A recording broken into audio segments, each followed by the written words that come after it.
Today is May 28th, 2022. My name is Dr. Olivia Mena, and I'm interviewing Miss Jacquelyn Hawkins for the Commemoration and Contextualization Initiative.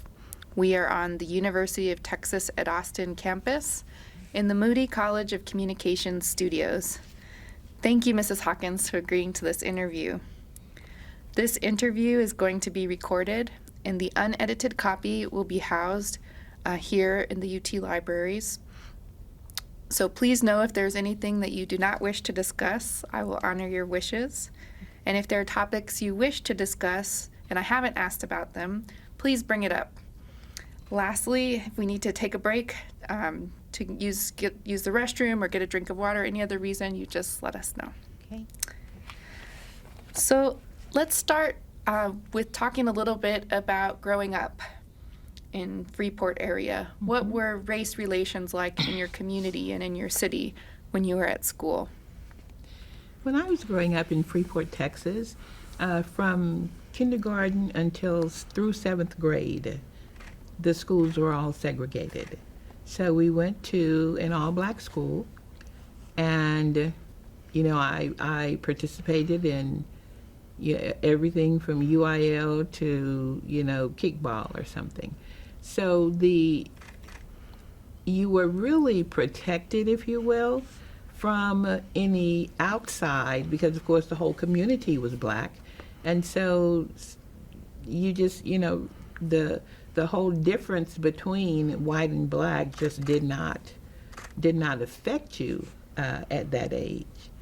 And so it was only when we were ready to integrate, and my school integrated when I was in going to the 8th grade. But one of the things that they had done is sort of a reverse integration, if you will. So we had a white principal. In fact, I would tell you most people who attended Lanier even today would say we still have one because he stays in touch. And so then we had a white science teacher, and I'm trying to remember, were there others? But those two I remember, and they were so, dedicated to that school that, as I said, even today, Mr. Bourgeois is still interacting with the black alumni from Lanier. The science teacher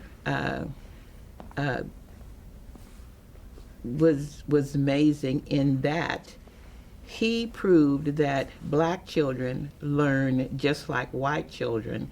Took us to the science fair for the first time when I was in 6th grade, and I had a sister in 7th, and they won everything there. So it was really a great experience for me, for them to do that. And then when we integrated, when I was in 8th grade, and you all, I've shared with you that I was in math. That was my strong, subject. And so I had the opportunity to take algebra in 8th grade. I was the only one in the class. That was a little daunting, I will totally admit. But it also meant if you were going to have help and friends, you had to make them, with the people sitting next to you, regardless of their color. And so I always say that the fact that I was a math major really did help me when coming to UT. Because UT at the time was 4 times the size of my hometown. And I'm not talking about Austin. This is UT. When you rode into Freeport, the sign said 10,000, population 10,000. UT had 40,000 students when I came here. And so one of the jokes at my house is my dad only knew about the sniper at the tower. And he would always tell me to stay away. Whenever I'd call home, he'd say, "Mildred, tell that girl to stay away from that tower." And so I asked her about that 3rd year. I said, "Mom, are we ever going to tell him that it's impossible for me to stay away from that tower if he wants me to go to class? It's sitting in the middle of campus." So that was always the joke from home. But back to growing up in Freeport, it was really I still tell people I would not trade growing up in a small town like that for anything. Lots of family love, which means lots of family discipline, and that was okay too. My children probably wouldn't tell you that because you do turn into your parents, but I just think it helped me so much. And then I live in a town that was, it's not that way anymore, but Dow Chemical ruled Freeport, Texas. And most people worked in some capacity, even if it was, other companies providing service to Dow Chemical. And when the schools integrated, Dow Chemical said, we will continue until every child who attended the segregated school is graduated. We will select a valedictorian, salutatorian kind of thing from them. So I was fortunate enough to get one of the Dow Science Awards, and Dow had made sure by placing chemists and things in the school that we would indeed be prepared to go to Texas A&M or the University of Texas. Those are my choices for going to school. And I needed that scholarship. So, and then my mother just kind of made that choice for me because I had a first cousin who received it the year before. And she said, well, one of yours already in Austin and that's where you're going.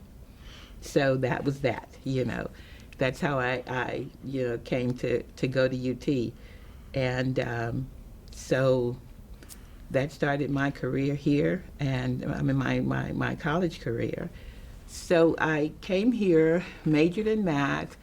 I had a work-study job at the library, which was wonderful because it gave you a chance to study. So that was pretty good.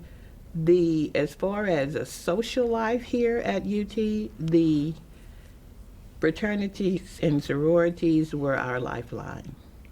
That's what we did. So my parents made me live in the dorm. I finally talked them into 1 year of living in an apartment. I think they were right to keep me in the dorm.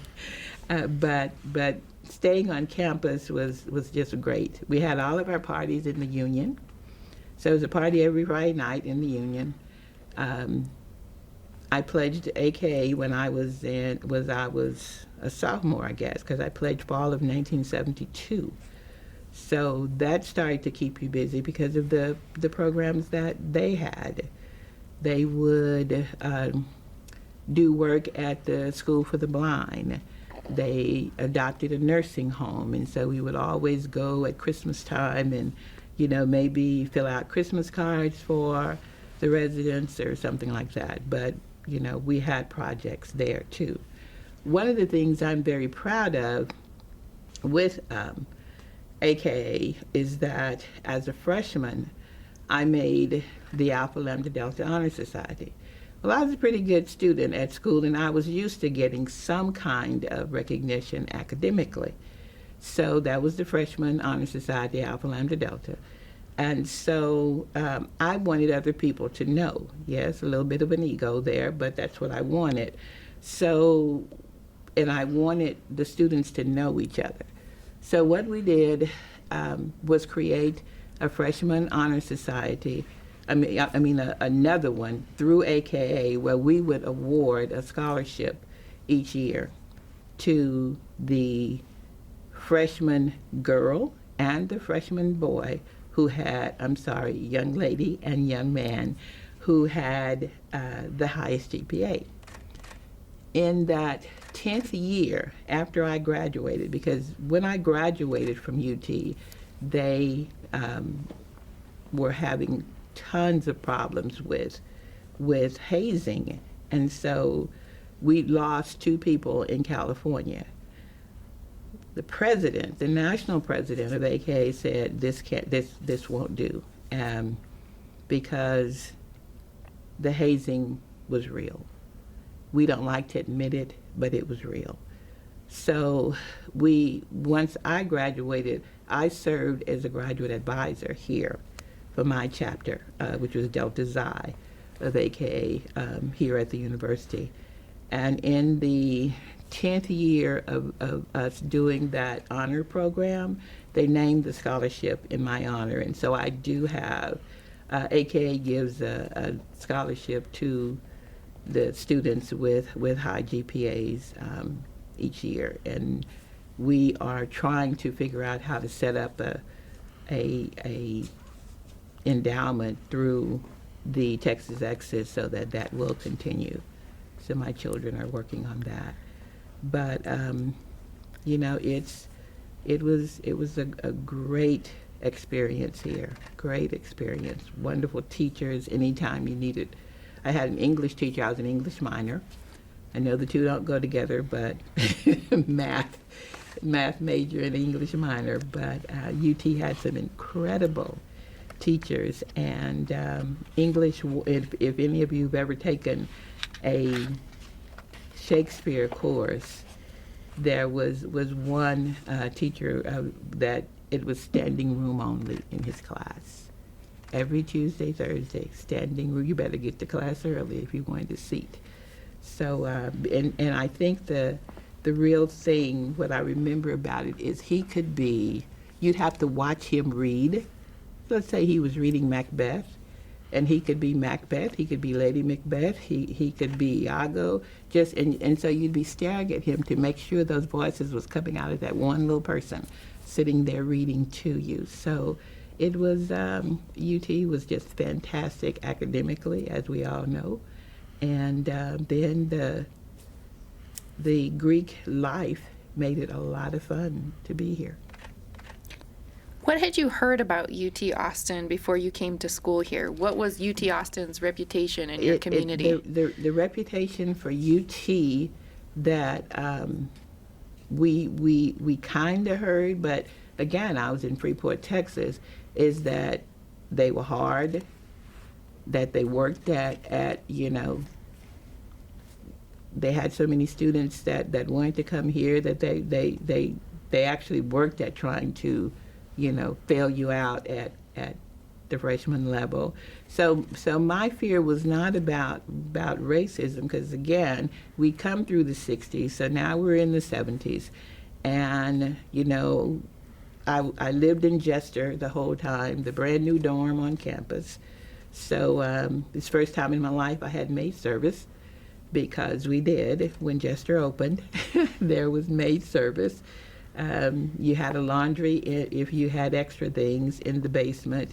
So it was just really, really, you know, you were more fearful of, can I do this academically, you know, than anything else. And it's so big, am I just going to be a number? I mean, I'm coming from a small town. I've been in what they called accelerated courses, but there was no AP, you know, so those classes were small. So there was concern there. Can you do this? But the good news is that I had a cousin that was already here who, you know, as soon as I got here, she was, you know, right there with everything I wanted to do. And so I had a support team, both with family, real family members, as well as good friends that I made here. So it was, and then you know, we did things as a group. That when we first got here, the freshmen, all of us just kind of hung out together, went to the parties together. Albert was really easy to talk into, you know, hey, you know, three of us want to go on the drive to a movie, and you know, it's going to be dark when we come back, would you go with us? And then my friends were supposed to take their cue to leave when we got back to the dorm. I probably shouldn't say that, but that was the truth. So that's kind of how I started dating Albert. He lived in one of the dorms behind Jester. He lived in Prather Hall. And so we would just always sit out on the stoop on the steps of Jester, and that's you know, where we would have our dates, because none of us had money. We were on scholarship, our parents, and so there just wasn't anything that we did that cost more than $1, when we were here. And do you recall knowing about the Heman Sweat v. Painter case? And did your community participate in that case at all, or Not at all. some of the other civil rights cases? I know there was a lawsuit around integrating the dorms in the 60s. What was kind of your perception, or what had you heard about some of these cases? I was very close to Almetris Marsh Duran, and so of course we knew all of those things that would come. Our good fortune was that we had Mrs. Duran, okay? And so she now you talk about a mother hen. She really, and that we called her Mama Duran for a reason, because she would get in your business if she thought you weren't doing what you were supposed to do. So we heard about all that. We knew the history, but by then, that was the sort of the history of a lot of places. A Negro at the time is what we were called. A Negro tried to do this. They couldn't do it, and it was simply because of the color of their skin. So it just wasn't a new story, okay? As we went on, we did, because I think as students, you're obligated to fight for justice, if you will. It seems like that's the duty of the newly educated, if you will. And so we would have basketball games that had one black, was his name Larry? I can't even remember his name. But there was a push to raise the number of blacks here. We knew everybody here. Because of the 40,000 students, there were only about 300 of us. And so we wanted to get it up to whatever the percentage of Texans were black. We wanted the University of the First Class to at least match what Texas had as a population of blacks. And so there was one game that we, every time he made the basket, we would stand and yell, "We won a quota of 13% or whatever it was. I think that's what it was at the time. So we participated in what we call peaceful protests like that. We would stand outside if somebody was going to go sit in with the president's office, that kind of thing. But really, we didn't have a lot of that I participated in. And I will tell you, one of the things, too, is I was the first one in my family to go to college. And, I always thought, and then the second was that my father was a deputy sheriff, as I told you, and I just always felt like if I get in trouble, they're going to make me come home. And so I was kind of a wimp in that way, that I wasn't going to do much anyway. But that's it was just history to me. That Heman Sweat trial. I knew they had to admit black graduate students, around 1950. So we knew all of that. You couldn't know Miss Duran and not know that. But her goal was to get you through this university and make you love it while you were doing it. And she did that. She lived in Jester. And so we could go hang out in her room and her apartment. And can you tell me a little bit more what she was like? Oh my gosh. I don't even know how God put that much energy in one little package, But you could go to her for anything. You could go say, "Miss Duran, I don't have money for the bus and I need to go home, and I won't be going until Christmas." You could tell her you didn't have a job, and boy, she was on the phone making sure she got one for you on this campus so that you wouldn't have to be going off campus and you could work and study and all of that. But she also wanted to make sure that you knew you had a responsibility not only to finish school and do what was right, but to those coming behind you, because somebody paid it forward for you. So she always, one of the, I think, highlights of my time here at the university was the work that I did with Clotilde Haynes and Almetris Duran. Because for whatever reason, she picked us. And so when we had our first big reunion I think the book had just come out, Overcoming. And she picked us to work on that. So we worked on that. No, she voluntold us to work on that together. And then, long after she was gone in 2007, there we were together again, Clotilde and I, working on the dedication of the Almetris Marsh Duran Residential Hall. Now, as far as I know, that is the first hall built on the university's campus that bears a name that didn't any money change hands. The housing director took care of that. He heard Black students talking about her and thought, this is what we need to do. And it was just absolutely beautiful. Then I remember AKA having one of their, I must have been their 50th anniversary or something, and they kept telling this man to, no, take a picture with it. And so he'd be there with 20 pictures, and it was the housing director who been, I'm going, y'all, do you know when you tell him to take all these pictures? And he stayed with us all day, taking pictures. But she was just a force, she was, I guess they had, you probably know that girls couldn't live on campus. And so she was the house mom at the dorm at Houston Tillotson before they built Almetris Co-op. And then they all stayed there. And I think Clotilde stayed there too.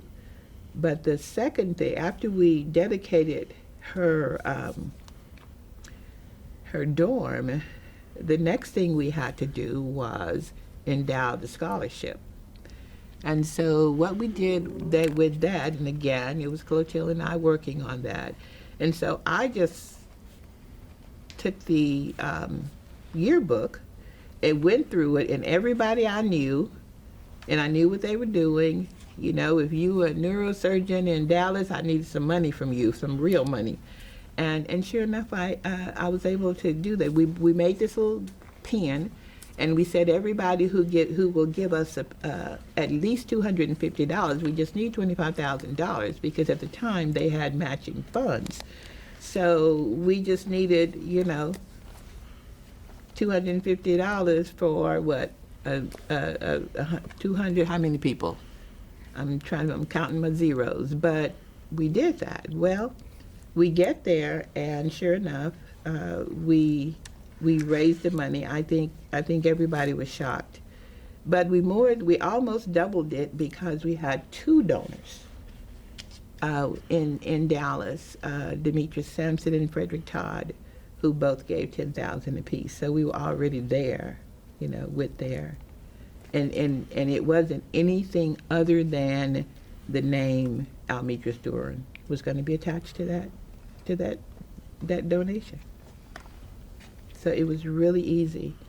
And then I found one where we thought, this is our guardian angel telling us we have to do this, is in 2016. We celebrated the 60th anniversary for those who came in 1956, the first ones. And that was amazing because there were men and women who said they would never come back to this university. But remember, they had smoothed all of that for us. We don't know anything about not being able to live in Kinsolving or Jester or any of those. We don't know about, not being able to go to the movie theaters and that kind of thing. So we didn't feel any of that. I will tell you the closest we ever came that I can remember is, I told you Albert and he worked at the Capitol, so when he got off from work, we'd sit on the steps and talk. And a policeman was looking for someone who had robbed a convenience store or something, and when he stopped to check out Albert, he said that he was looking for someone. Now get this is 1973 or so. He was looking for someone who had an afro, who was wearing a leather jacket, and I can't even remember but it was describing a million different black folk. But that was it mostly. It was a black leather jacket and an afro. Now in 1973 that was everyone, and we thought, okay, that's a little weird, but that's again, we just thought, okay, well, you can be crazy if you want to, but that won't affect us. So, but it just, I loved going to the university. I did. And how did your family feel about you coming to UT? They were so proud. They were like I tell you, my dad was not a UT fan. He put 2 children through UT, just didn't understand why we wanted to come here. But he also knew that that's who gave us a scholarship, and we needed to. But my mom, she just absolutely loved the fact that she could say that so my brother followed me here, and so yeah, just total pride in us being here. How did you get to campus for the first time, and what were some of your impressions when you first arrived on campus? Total awe. My parents brought me. Now I will tell you, the hotels that they could stay in was few and far between, so they had to go all the way back down to airport and find some, so they couldn't stay anywhere close around campus. But they, whenever I came back, they would always bring me, unless they were going to use my chauffeur that I used from Christmas and Thanksgiving, called the Greyhound bus. So that was that was my chauffeur most of the time when I went back home. Yeah, and it's amazing. Everybody watches out for children. And so sometimes there were a group of us, and I don't know if you know that Greyhound and Continental Trailways sort of split up Texas, right? And so you could go so far on a Greyhound, and then you'd have to switch to Continental Trailways. Well, we'd get to Houston on the Greyhound, and it'd be late. So whoever was in the bus station would say, okay, you all stay right here, put your luggage under your chair, and we'll wake you up in time for you to go to Continental Trailways. I mean, they literally watched out for us, that they knew students who, okay, it's Thanksgiving, it's Christmas. These are students coming in from Austin or wherever, and they've got luggage. The bus is not going to leave until 7 a.m. in the morning, so stay at Greyhound. It's safer, and you don't have to walk because we always walked. We didn't have enough money to go catch a cab or something, and it was probably the bus stations were maybe 10 minutes apart, and that's walking distance, so we always did that. So they were pretty happy about me being here. And what were your expectations of how things would be when you arrived on campus? And maybe how did your actual experience compare to some of those expectations? I don't even know what I expected to find. I was a little bit scared, I think, just because I knew it was so big. So I know I was a bit afraid. I did have one thing happen to me. My first roommate was white, and so her dad was not happy because I had a picture up. And so he went to housing and moved her out. So then Margaret Levering was my next one.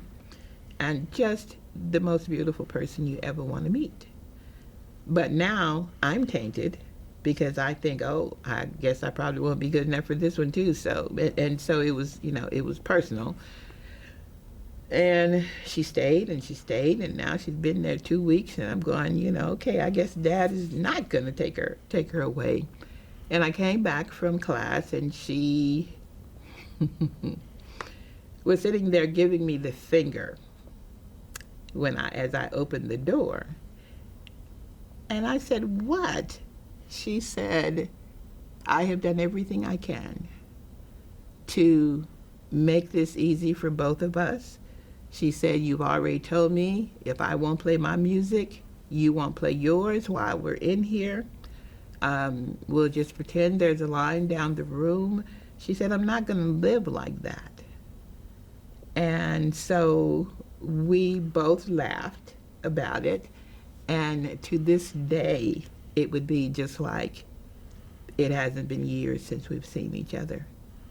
She just broke that ice, and our room in Jester became a place where people could actually talk about differences in hair, about differences in skin tones, and what you have to do, makeup-wise and that kind of thing. As you can imagine, we really had to work at finding makeup for dark-skinned people at the time. It just wasn't, there was no Max and all of that that you could just go buy. So she was just, I went home with her for Christmas, had never, and she would be across the room, and I would see, people would talk to me, and she'd be over there, shaking her head like, "Don't say a word, just stand there and listen." But, we had to get to know each other as people. And so they would come and they would say things like, it was a German family, and she said, "Ingeborg told us that Margaret was living with one."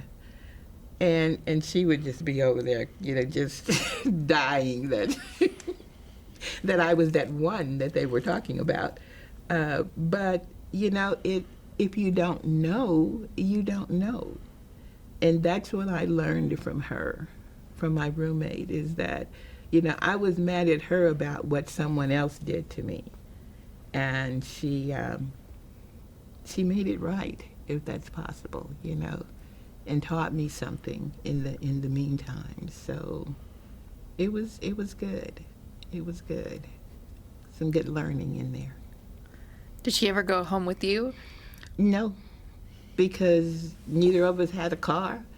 And, my folks, I rode the bus home and then came back, but she never rode the bus home with me. And maybe that was because she did make the mistake of trying to have lunch with me one time. And all of the black students had a space in Jester. And it wasn't just Jester, because Prather and, the other dorms behind Jester eat there. And she just walked over and put her table, her tray down, and it just went deathly silent. And she looked at me and she said, "I'm not supposed to be here, am I?" I said, "No." So she just took her tray and went on over to the other side. But that's how she was. She understood that we were all growing toward each other. We just weren't there yet. And that was okay. And that's what she taught me, is that was okay. Yeah. So you've talked a little bit about the dorm situation, what your living situation was like. Mm-hmm. So you lived in the dorms and then you lived off campus. Could you tell us a little bit more about some of your kind of experiences around that? They were mixed dorms. So I always lived in Jester when I was there. And so once I passed the first hurdle, Jester is just where I lived, and it was wonderful. A lot of people think, well, UT is so large that surely there wouldn't be a curfew, right? So we convinced ourselves of that, even though we knew every time we walked into Jester, we had to show our card. Well, my card did have a curfew on it that I didn't even think about. And my mom called me in January. She said, you know, they've had to report you coming in after curfew several times. I was going, okay. So UT did keep track of that. If your parents put a curfew on you, they checked for it and they notified the parents. Can you imagine 40,000 students and they are keeping track? And I remember, you know, a friend of mine had children here later on, and since we were still in Austin, we would try and kind of check on them. But they kept saying Jester West, because then they split it up between Jester East and Jester West. And I said, well, I hate to break this to you, but that W didn't stand for West when I was there. It was Jester Women's. And that's why that officer was at that door. At a certain time, the men could not come in and visit. And so he was saying, are you sure? Yeah, it was brand new when I got there.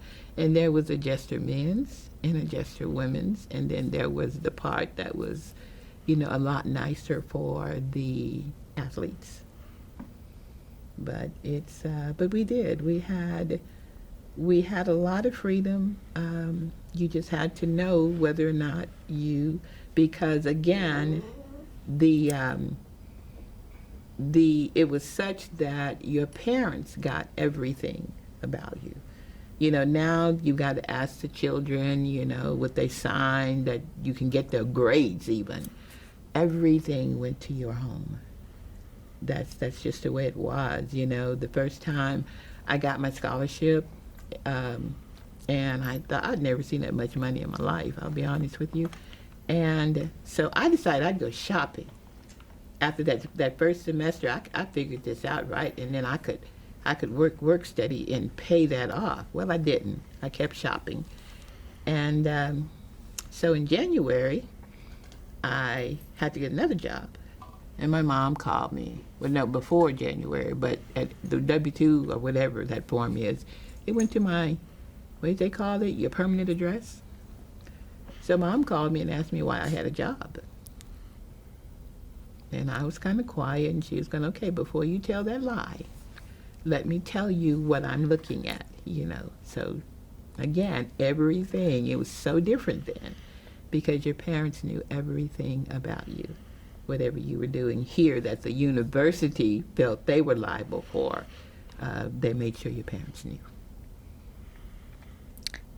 Tell me a little bit about what your classroom interactions were like, or your experiences with the other students and the professors. Well, as I said, you had to make friends with somebody, you know, if you didn't understand that. And so the teachers, the professors were really good. Like I said, I had an English professor, and if I needed a recommendation for, you know, crossing the street, she'd have been right there writing a glowing one for me. So they really did.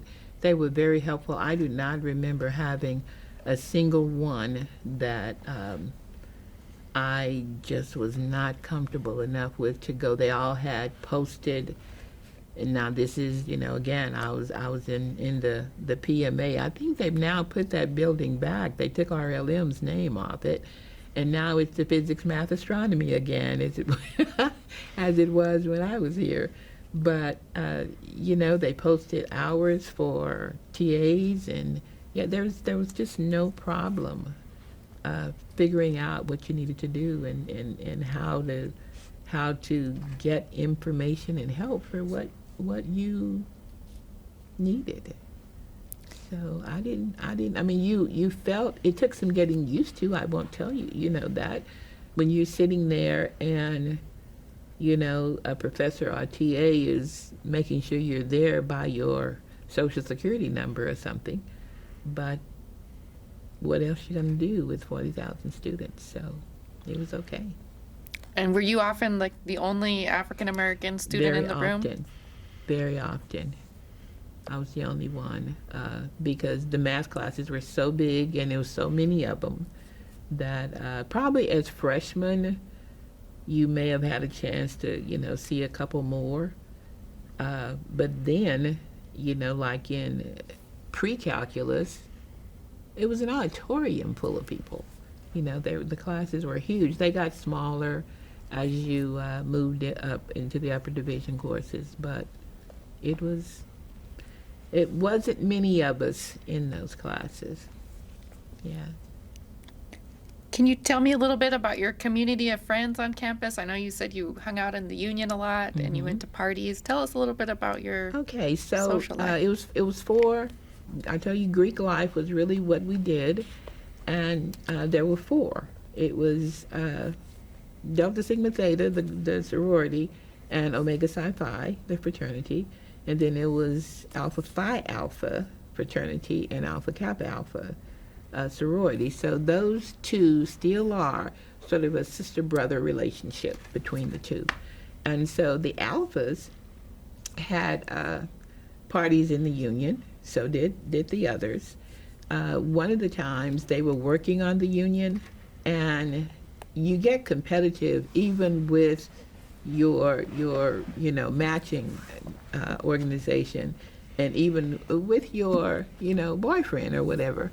And so I went, when the union was being renovated, we weren't going to be able to have our parties every weekend.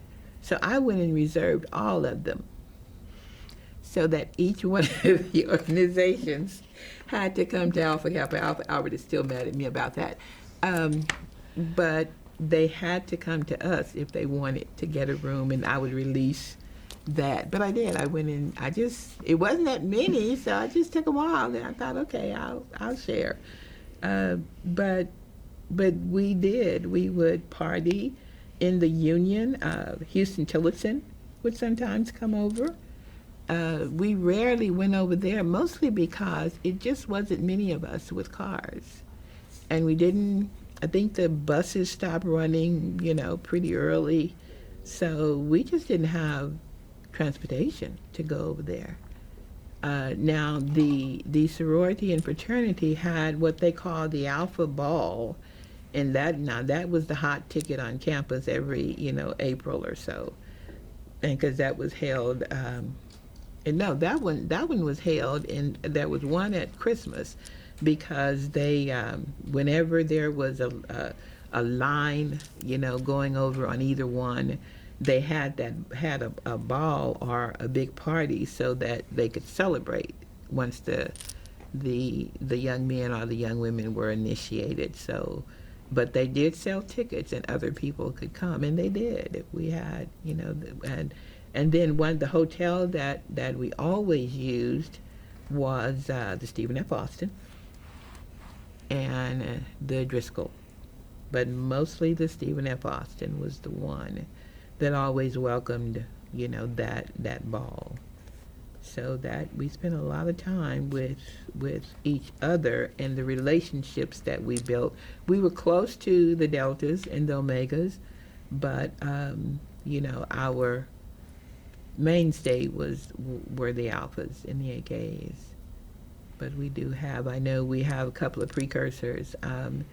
Dan and Gloria Bailey are still, and they were on the opposite side there, but they are still good friends, mostly because we didn't have time to have, we didn't have enough people to be making a difference based on other colors. We were already dealing with a color, so we didn't need to add purple and gold or black and gold or pink and green or red and white. So we didn't. It just, we were just black students at UT, just black Longhorns. And I think our class was the first ones to love the football games. I mean, we just absolutely would not miss them. But people would say that they weren't going. I've never felt in any way, a difference made to me with going to that football game. And you got to remember, that was our free date, if you will, because everybody had that card to get the ticket that came with your registration, with your tuition. And so we were going to go to those football games, and maybe because we were the first class that knew someone who came in with us, Roosevelt Leaks came in 71. So he, we were all wanting to go and see him play, but we mostly just hung out in Jester, partied in the Union on the weekend. They even had a room called the Black Room. Tell me about the Black Room. Well, the Black Room got me in trouble. Okay. You could go and you could watch soap operas. You could learn to play bid whist, and then you were hooked. And so you'd stay there and play bid whist. Dominoes, just whatever. It was a room where we could just go and be. And unfortunately, the PMA is a long way from the Black Room. So if you wait for the cliffhanger on the soap operas, you're probably going to be late for that math class. And so I had to do a lot of extra work one semester just to make sure he didn't, because my professor talked to me, and unfortunately it was in that real analysis that RLM was famous for, and I managed to pull it out, but it wasn't pretty. It wasn't, because he told me, he said, "You have been late for my class," and I am not going to tell y'all how many times he said, because I still don't believe I was late that many times. But he said that, and so he was really trying to decide if I was going to pass that course. So I had to work really hard the rest of that semester to make sure that my mom wasn't going to, strangle me when the grades came.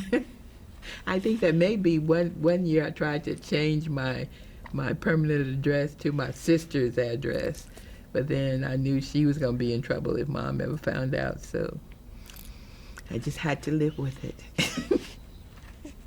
I did.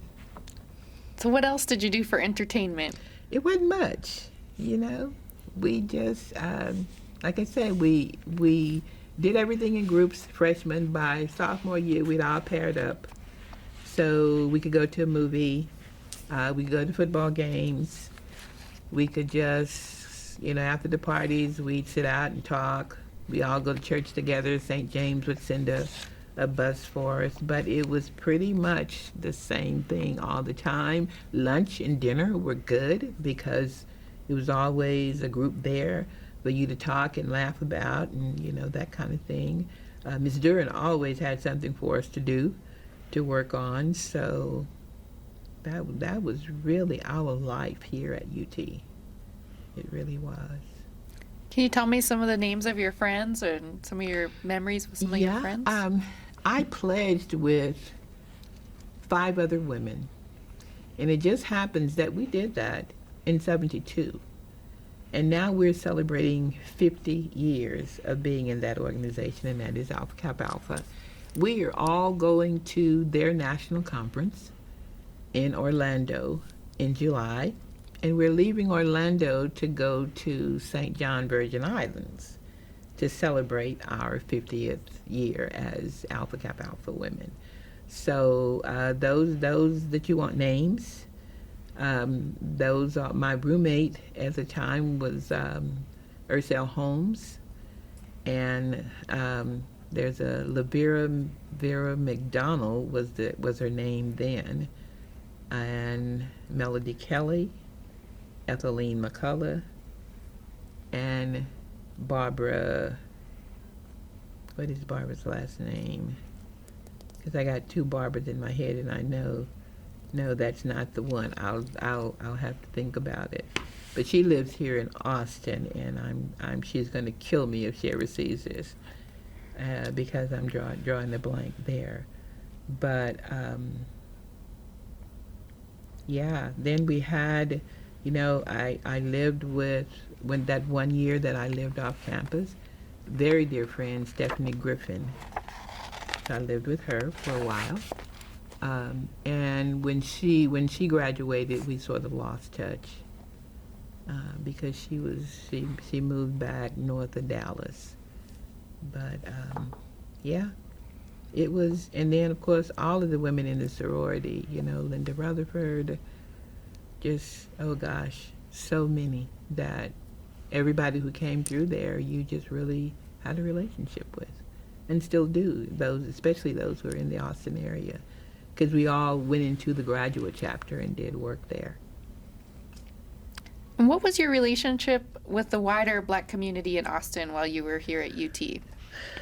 There were some, I think, in the Black community who, really cared that we were here, like the churches, which, like I said, would send buses for us. Sometimes they would feed us before bringing us back. I will never forget Reverend Franklin.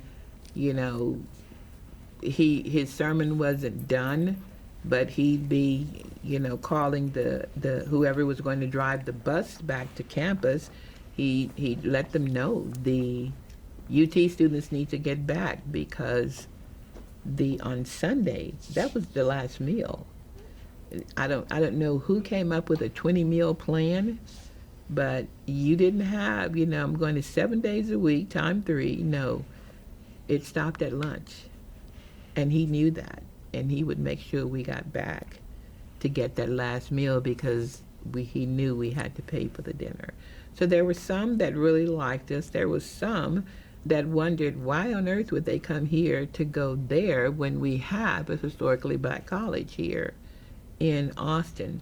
So some people, I think, probably, were a little bit concerned about that for us, and maybe we weren't I don't know, as responsive to the Black community. People had that idea. But the good news is they found out that we still had to get our hair done. All right, we had to go to East Austin. We still wanted to go to a Black church. We wanted that barbecue that we were used to.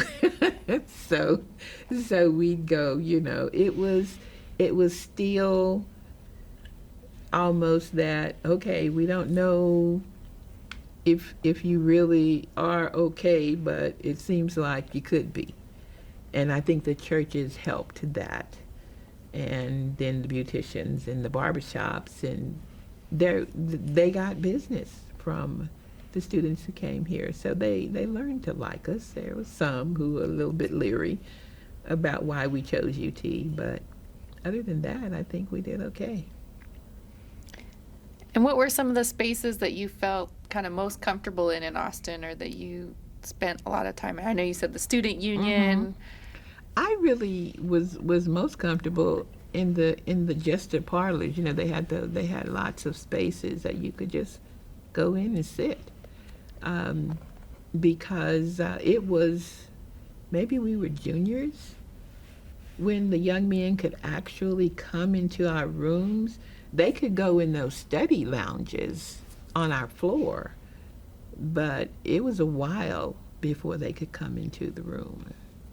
It was. So we would just either hang out there and play cards and, but your room and your dorm is where you were most comfortable, and the union, of course.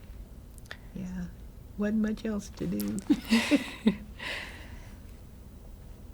And did you participate in any school organizations and activities at UT? I was trying to think if that wasn't associated with, because we didn't do much with Alpha Lambda Delta. That was, yeah, I can't think of any that were outside of the sorority, and then the things that if Miss Duran came up with a program that we needed to work on or something, but that was just working in her office. So no, not that I can think of, away from the sorority, And how did coming to UT and spending time here affect you? I give UT full credit for everything I've been able to do and accomplish because of the doors that you open with the name UT, okay? The University of Texas at Austin, not San Antonio, not Arlington, not Dallas, and not, I know they're all part of it, but this was the one 50 years ago. And so the others are growing. Some of them, are even, oh my God, they're giving UT some competition. But UT was just the school to go to in Texas. And I know that just saying I went to the university, made a difference. It made a big difference. I remember when I went to DC with my husband, and, it just happens that the lady who was interviewing me, and she said, "So you went to the University of Texas?" I said, "Yes, ma'am. That's where I graduated from." And she said, "Wow," I just remember her being so impressed with that. And so I was applying for a job with USDA that I thought I would have to choose between the one I already had and the one that I was going for with her. And she told me, she said, "Oh, so this is going to be, some name that I didn't even know." And I literally had a job in 3/4 while I was in DC. And then when I got ready to come back, now roll this back to 2003, there were no, work at home kind of things. But my supervisor at USDA told me, he said, "If you are willing to respond as though I walked down to your office, then you can continue to work here." And I think that made me so proud of the work ethic that I think I learned here. Okay? That man was willing to take a chance on me. He said, "You'll have to travel back and forth when we need you here for training or whatever." But he let me do that. Another time I think UT made the difference is when I came here also for the certification for computer programming with Dr. Neil Dale. And when I did that, I started a career in software. I will tell you, until I left to go to DC, I never applied for another job, because I started, and there was a lady named Sonia Cordell, who was the director of IT, and I worked for her at Texas Youth Commission. All right, maybe 5 to 7 years later, she goes to teacher retirement. And she calls me, she says, "Hey, you know, they're running Module 4 relational database. You ready to learn something new?" I said yes. She asked me to send a resume. I sent it. She wrote the job description from my resume. So I had that job. Then, 7 years later or so, she goes to BMC Software. And she calls me again. She said, "I know you and Albert have been committed to the retirement system with the state. Talk to him, see how he feels about you coming to private industry." And I know that, you know, whatever I got here translated to, you know, the fact that somebody would want me to be on her team wherever she went. And that was one of the hardest decisions for me to make, to leave BMC, because, you know, I kept saying I wasn't going to go to DC with Albert. He went to work with the Bush administration. And that changed when some ladies at my church, older ladies, they told me they need to talk to me. And they said, "You're going." They did. They said, "Your husband is not going to DC by himself." I made the case that, hey, it could only be for 4 years, possibly, maybe 8. Nope, you're going. That's what made me go to go to DC. But job-wise, I know it was, everything, the training that I got here, having, I don't know if you know Dr. Nail Dell, but she is amazing, and she can make you feel like $1 million. I think she was the first to get a PhD in computer science here. So yeah, it meant a lot to have that as one of your credentials. It was the credential on your resume, was the graduating here. What was she like as a teacher? Dr. Dale? Yeah. I never had her as a teacher. Oh. Yeah, never had her as a teacher. She was just running the program with the National Science Foundation. And she ran it for a few years where they would invite 40 women in.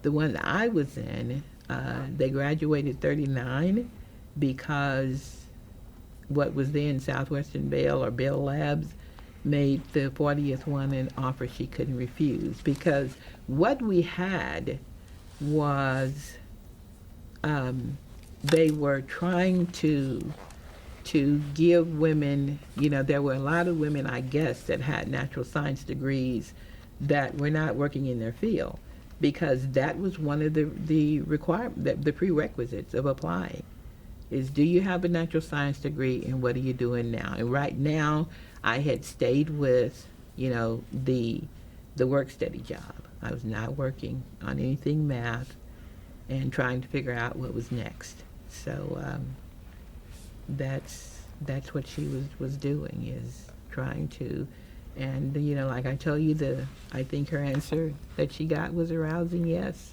Women can do this, and the one who did not finish that certification was the one who already had a PhD and was not working in her field. That's where we were as women in the late 70s. Now, fast forward, at 69, I decided that software and programming is not now the major thing that you want to look at when you're starting a career in IT. And so I decided to do, UT offered up a boot camp for cybersecurity. You might want to do it before you are considered a senior citizen, okay? But it was probably one of the most exciting things I did. And I did that in where are we, 22? So in 21, 22, I did UT's cybersecurity boot camp. And I am now, according to the Cockrell School of Engineering and the Macomb School of Business, a certified cybersecurity professional. And I have to tell you, I think Albert is probably more happy about it being open than I am. But it was, if it says boot camp, you better be ready. But it was worth every minute. 10 hours of class a week. I never missed a class. I was able to show my kids that. They have a dashboard where you can show your grades.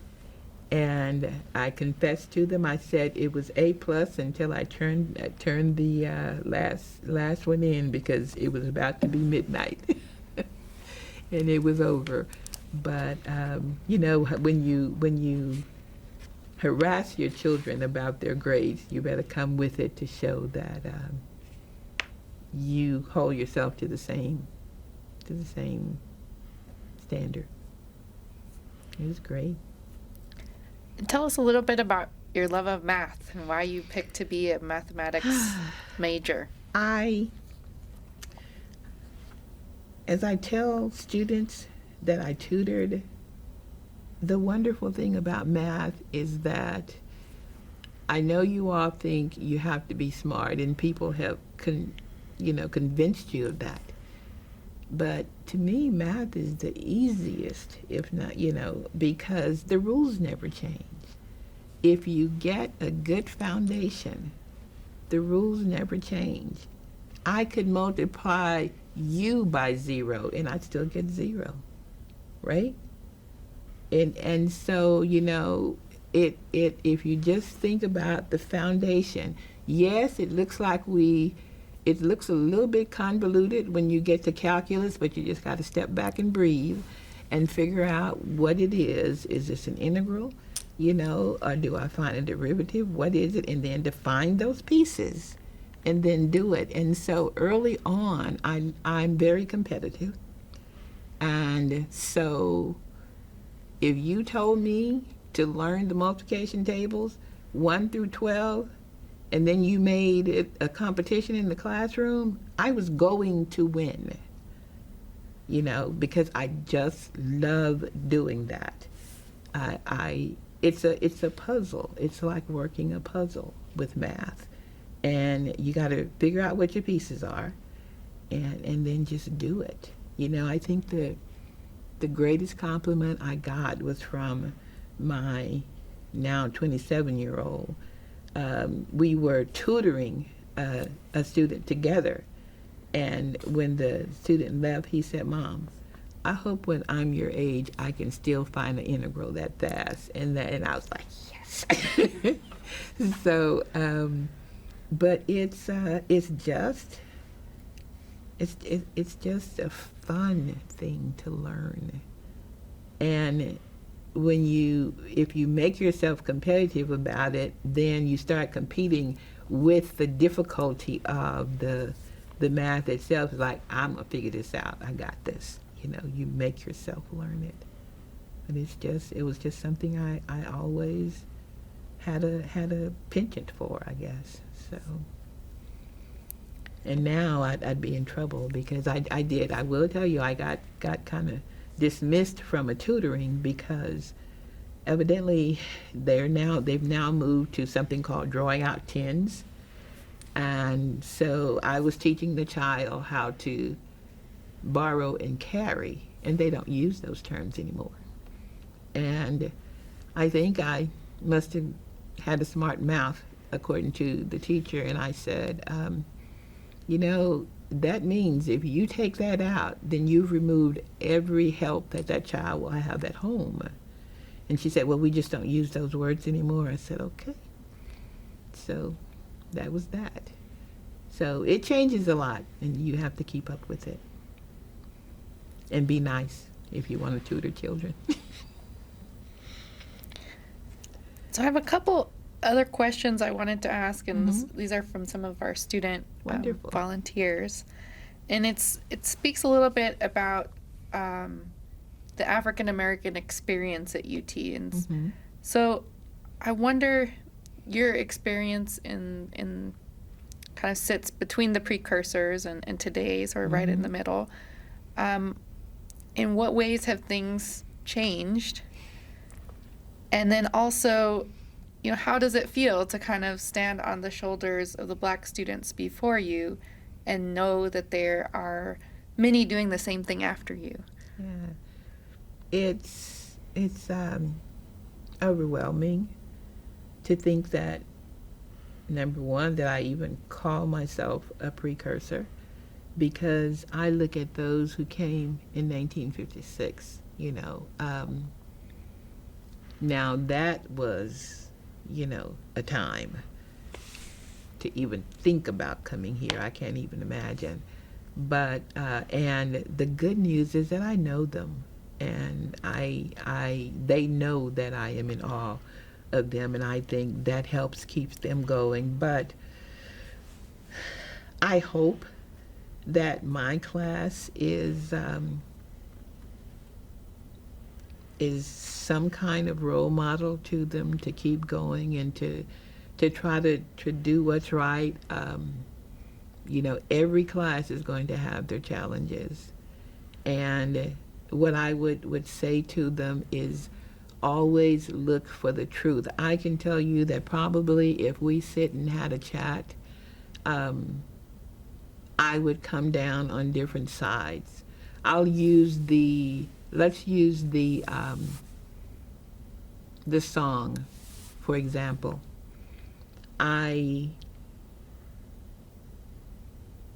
I've always sang The Eyes of Texas. I throw up my horns when I sing it.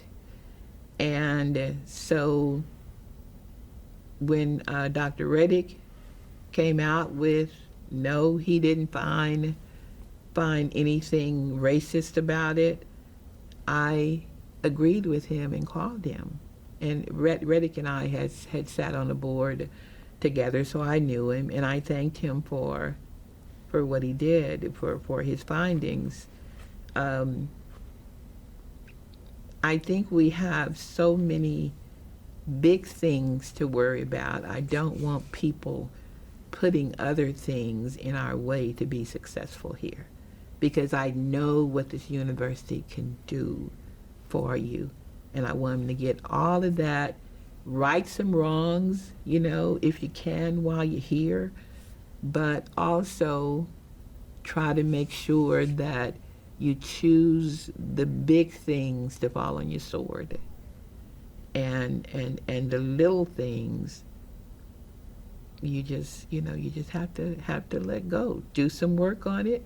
Make sure it's not right. If you get an answer that you believe you can live with, then do it and focus on the activity that which is learning, getting a degree. As we used to say, your mom didn't send you here for an MRS, or that's what they used to tell us, those of us who look like we were just way too into our boyfriends.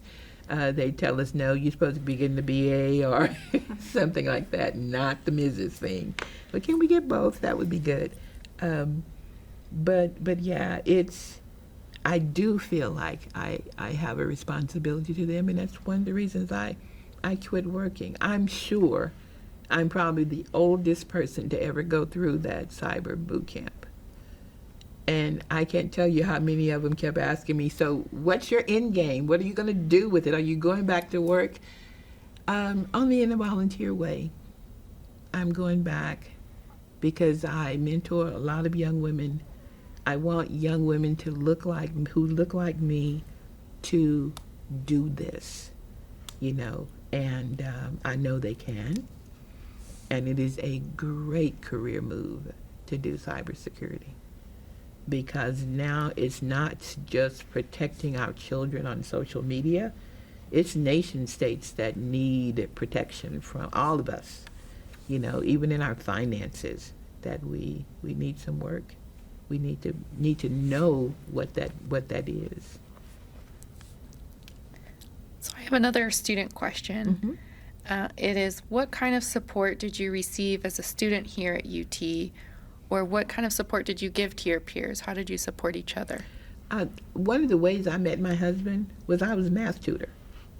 The one thing that you're always going to need is a math tutor. And so that was my contribution to the group, is if you needed help with math. And of course they were doing whatever those, like he was in government, and so it was probably 6 hours of math on his on his degree plan. So I was the math tutor. That was my help to. And then I loved to dance, y'all. I don't anymore, but that was another one when we had to do what did we call them? I think we called them sing songs or step shows or something. But I was always a lead on that. So because I loved to dance, I did. So that was my interaction with a lot of and the wonderful thing is that I was much thinner, y'all. But my love for UT was because I was not the popular girl, the whatever, from my hometown. That just wasn't me. I wasn't the cheerleader or whatever. But here you could be anything you wanted with these students. One, I heard a friend say, yeah, because all of them nerds. They don't, okay, well, yes, we did have some intelligent students that came to the university. We know that there's a standard you have to meet to come here academically. But we were all just open to whatever it was, or it felt like we were. And for someone like me, and you'll see in those pictures, Albert and I got to one year, I won the Alpha Sweetheart, and he won the AKA award, which we call the Duke of Alpha. And we were just not that student who would have won that in high school.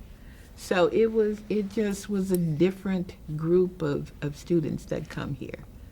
I don't know if they still are, but it's not necessarily the pretty girl that's going to always, you can count on that she's going, well, we know who they're going to pick, because that just wasn't the way it was.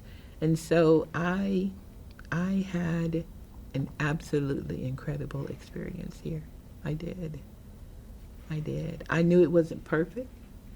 I knew there were things that had to be fixed. I know the history of the university. I still have people at home who ask me about it. I have a brother who went here and his daughter did also. And I remember asking him, had he forgiven his sister for ruining his football career, because SMU had given him a full ride to play football. And I told my parents, I said, he wants to be an engineer, he needs to go to the best school, and he's been accepted to UT. He needs to do that. And so I asked him if he had forgiven me, and he said, Jackie, when I saw the tower change to the colors as the degrees were conferred, he said, I decided I would do it all again. And this is when his daughter was graduating in 2011. So it's been a really wonderful play, and it gave us a chance to get closer because he was here. Albert and I stayed here, and it was just great. But yes, I was the tutor. I was the math tutor. And that's how you met Mr. Hawkins? That's how I met Albert. Yep, met him when I was freshman. We said, okay, this is it. We didn't, so since I was 19 years old, he's been in my life. I don't know adulthood without him. Parents both said we couldn't get married until we both had at least one degree, so had to do that. Went home soon as we could both say we had a degree, and that was the only way I could come back to Austin with him, was for him to be my husband, because my dad was still in charge, basically, right? That was the man in my life. So Dow, I had a job, because Dow Chemical not only gave you a scholarship, they gave you a job every summer if you wanted it, and you had a job when you graduated. So it was all good, and I still like him most of the time. I like him all the time. No, I love him all the time. I like him. Okay. And so I just wanted to use this last part to just kind of open up the floor. If there's other memories or parts of your experience about UT that you want to talk about, or things that you feel like we might have missed in the questions. The work with the alumni groups are really good, because it brings people back to campus, and you get to see them. You get to work on how can we get more people, more African Americans to come here, that kind of thing. So working with the alumni, the Black alumni, has been wonderful. I really have enjoyed that, and that we've endowed, several scholarships through Texas X's, because that if we endow through Texas X's, we can say that they are for African Americans, and we can't do that through the university. So, but it's been, that part keeps us all in touch. We get to meet all the new presidents, and gives us a good chance to stay in touch with each other. It does.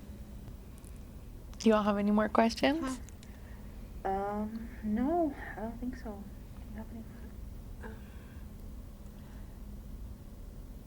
I guess I'll ask, how has your relationship with your fellow students while you were in university, how have you stayed connected post-graduation? And that is one of we stay connected with each other. First of all, there were those that you just knew, and you kept up with them wherever they went.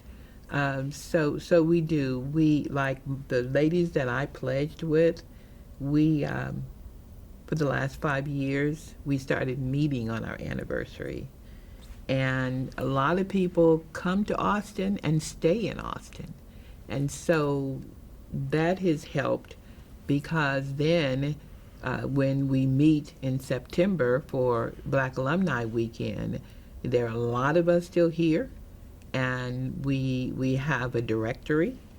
We have a, what do you call that? Anyway, we can get online and stay in touch. A group me. So we know everybody who's moving, doing other things. So we do. We have several ways, and social media. Anything that happens, if they put it out there, you're going to get an email saying, because many of us still do email first, not social media, but you'll get a note saying go look on Facebook, something's out there.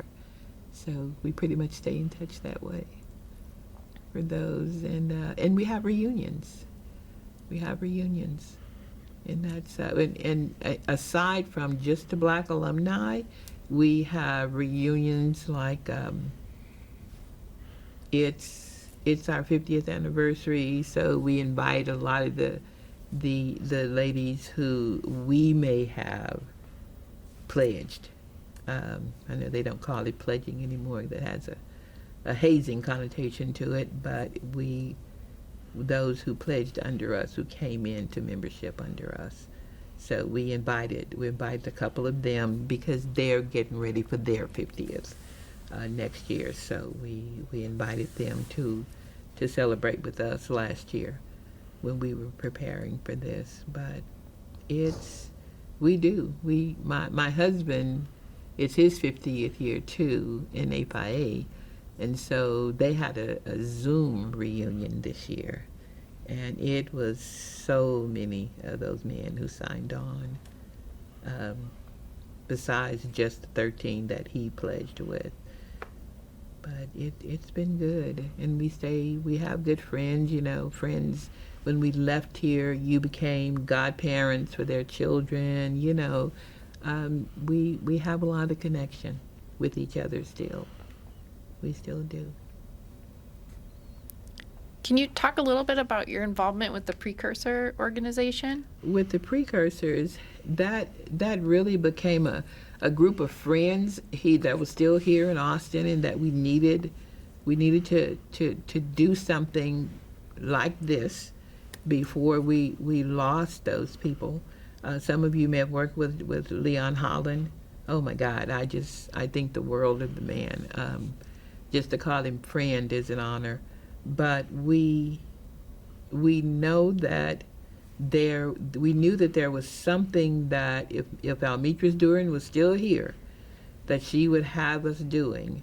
And so we have tried to follow that.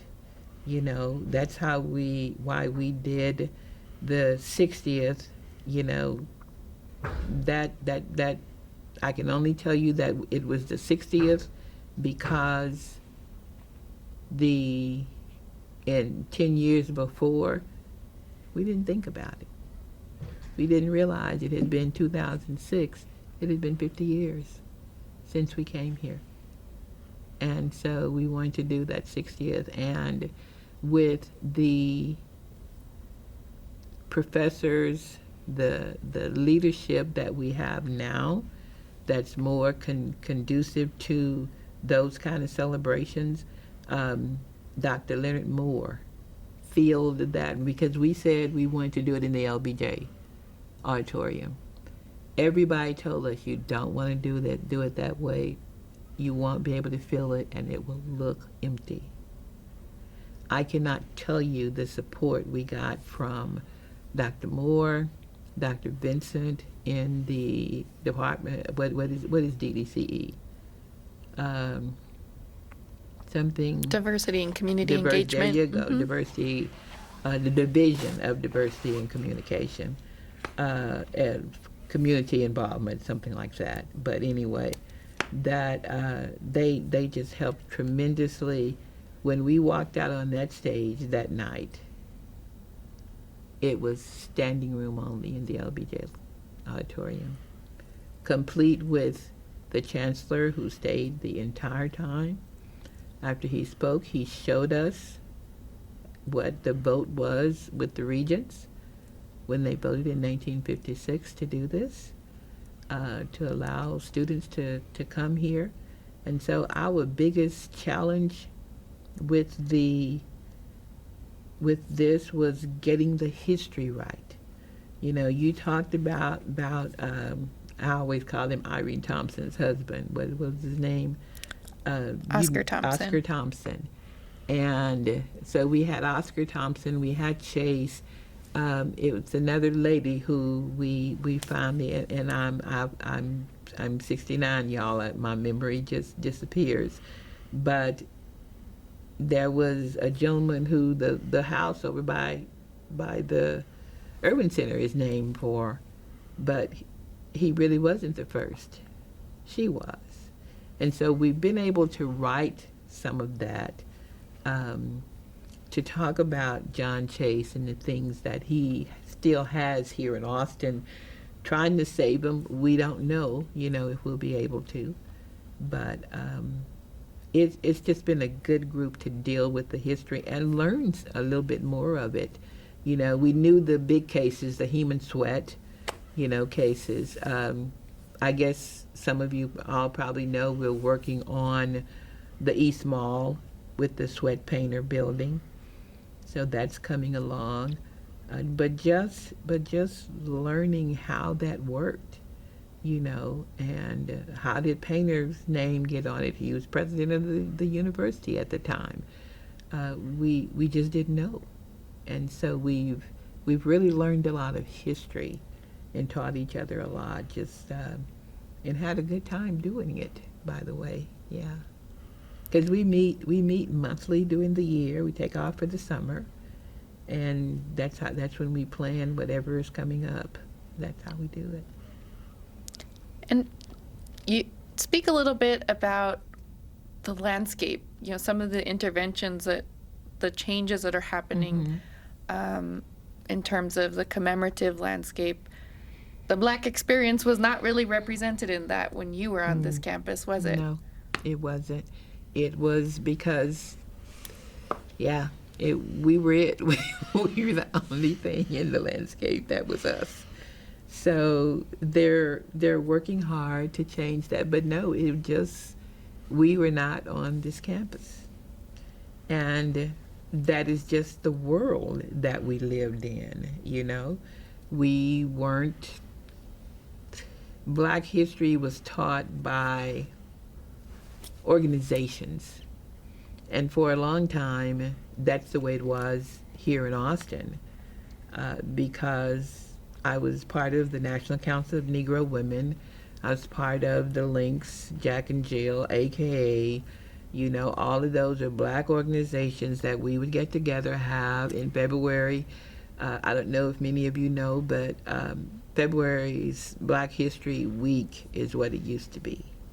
And then when we got a whole month, so we started having Black History Bowls. I bet one of you may have even participated in that. But we literally would teach students Black history. And so you will find that many of us old timers have a hard time with changing the names of some of these schools, because we fear that history will be lost. And it's just history. That's all it is. If you want to change the name, okay. But if there wasn't an Abraham Lincoln, I was having a conversation with a lady in California who wants to, they want to, change a name, take Lincoln off, and I'm going, well, you do know you don't have a Emancipation Proclamation without him, so you might not want to change that one, but I just don't want us to get hung up on what, let's erase it and then we can forget it, because that will not happen, I don't think. So I think we got bigger fish to fry than worrying about what the name is. But that's my opinion. Anything else you want to add or say? No, just it was a great experience. I have encouraged a lot of students to go here. People always tease me about, okay, you recruit heavily for UT, but none of your children have come here. But I will tell you that is because I live in Austin, and I know I wanted to go away from home. So I've had to forgive them for that, because their grandmother has said many times, well, she's never come back home. I'm going, Mom, I did for about 2 minutes. But I came back to get married. So, but because, these days, sometimes they, the students want to have destination weddings. We've been to different ones in Jamaica, in the Bahamas, and so I think I did good going back home to get married. But just seriously, it's there was none of us, no one that I saw on campus, and thank God that has changed. That has changed. We have the Gordon Building, we have Almitris's, residence hall, working on the East Mall. It's going to be fabulous. It really is. Sweat Painter, and then they're going to honor those who came first, the real precursors. What we did with the precursors is we never wanted it to die out, and so now you become a precursor when you came to UT 40 years ago. We're not saying when you graduated, when you came. When you entered the university the first time, 40 years later, if you choose to, you can be a precursor. And why do you make that distinction between coming and graduating? Because when we first came here, it was just too many of us who could not stand to be here, just couldn't take it. It was, and so they left. And many graduated from the black universities like Texas Southern and Houston Tillotson. What's the other one in Prairie View is huge. So rather than not count them in the UT numbers, we said if you entered UT, then you could be a precursor. Well, thank you so much for taking the time to speak with us. We're so incredibly grateful for your sharing your stories with us. Somebody's hungry. I heard the stomach. Oh, Lord. Yeah. All right. Any others? I think we're good.